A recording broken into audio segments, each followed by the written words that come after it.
satellite. And there's a FireWire device that has a quad-core processor, probably as powerful as most laptops. And that processor is doing all the processing work for anywhere from 20 to 40 to 50 plugins, depending on how big a load you're putting on it. So if you think about all the plug-in problems you've ever had with your laptop or with your home computer, and you just want to offload those quickly, this UAD thing is great. And we decided, hey, let's try this on this episode. So you're going to be seeing a lot of this.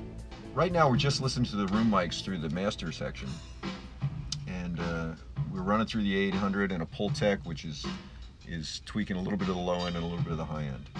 And you could really get away with just this for this kind of recording that we're doing here.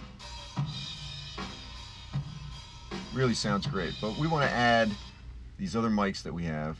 First thing I'm going to add are the overheads, and the overheads are a pair of Cascade fat heads, and those fat heads are a matched pair. And so let's just hear what those sound like when I add those in a little bit.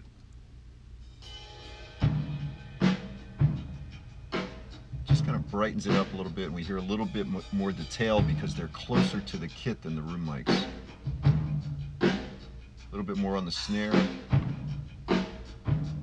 And what we've done on these overheads, they're coming through a master, and that master is a precision EQ by UAD, where I'm just tweaking a little bit at 8,000 and a little bit at 6,000. 6,000's a bump and 8,000's a little shelf. And that, when I take this off,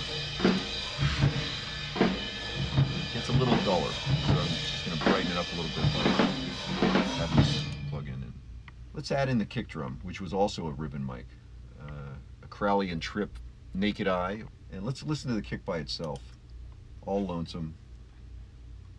No plugins on it. Here we go. Nice and floppy. 22-inch kick, loose head, big sound. To add to that is a little bit of low end, so I'm using this Neve plugin, and I'm just going to add a little bit of low end and roll off a little bit of the highs. So you can hear the difference between this and this. And now I'm going to add a limiter on top of that, and I'm using the LA2A as the limiter. There we go.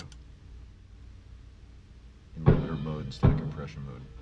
And that's going to bring out the subtlety of the lighter hits, and also cap the level, give it kind of a level limit that it can't get above. And when I add in our overheads and our room mics, that's a gigantic full sound.